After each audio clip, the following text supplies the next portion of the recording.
Hey everyone, welcome. We're about to jump into the very first chapter of your Class 10 Geography textbook, Resources and Development. We're going to break down everything you need to know, and I promise to make it super simple and easy to remember. Okay, so here's our game plan. First, we'll figure out what a resource actually is. Then, we'll learn how to classify them, kind of like a detective sorting clues. After that, we'll face the tough stuff, the problems we've created by overusing them.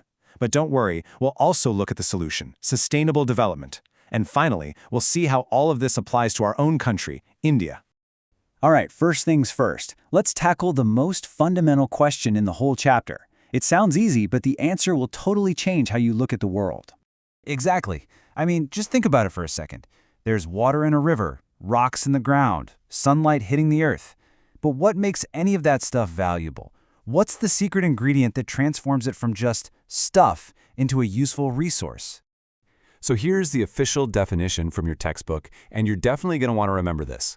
For anything to be called a resource, it has to pass a three-part test. 1, do we have the technology to actually get to it and use it? 2, is it economically feasible? I mean, can we afford to make it useful?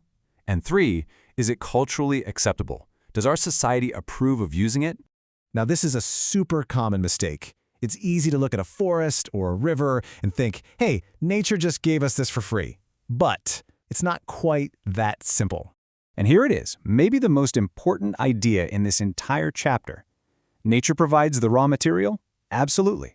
But it's us, it's human beings, who turn that raw material into a resource.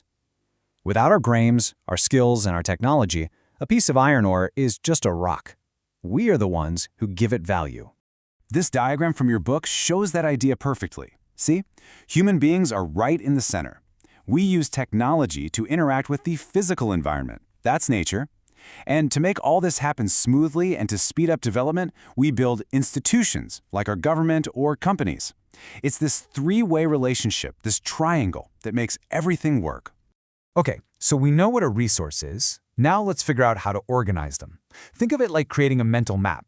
It helps us understand what we have and how to manage it properly. Now this slide, this is your secret weapon for the exams. Seriously, this one flowchart lays out the entire system. You can see the two big categories right at the top, natural and human, and then how they branch out. Let's break down the main ones.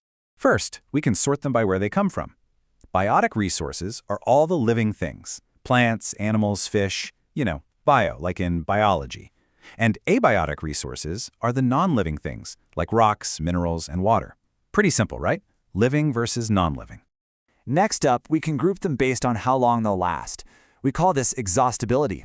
Renewable resources are the ones we can get more of, like solar power or wind. They renew themselves. But non-renewable resources, like coal and petroleum, are a whole different story. They took millions of years to form, and once we use them up, they're gone. We can also look at who owns them.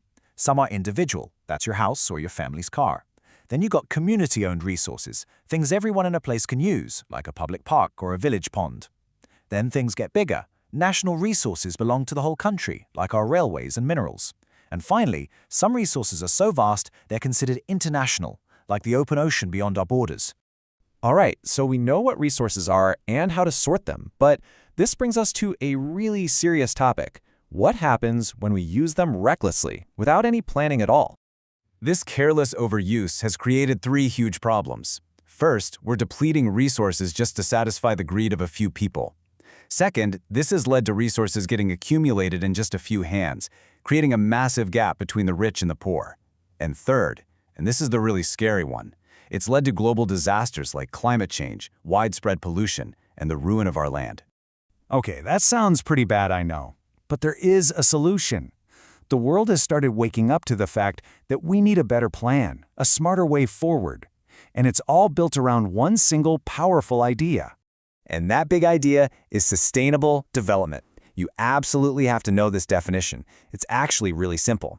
It means we should develop, we should progress, but in a way that doesn't ruin the planet for our children and grandchildren.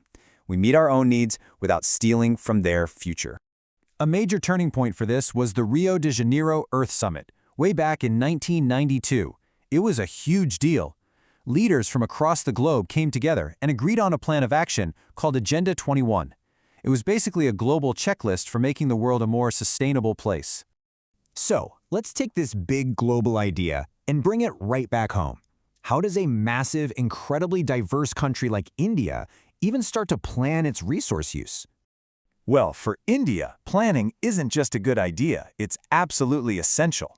And that's because our resources are not spread out evenly. For example, a state like Jharkhand is super rich in minerals and coal, but might lack in other areas. Then you go to Rajasthan, which has massive potential for solar and wind energy, but it has a serious shortage of water. That's why we need a balanced national plan.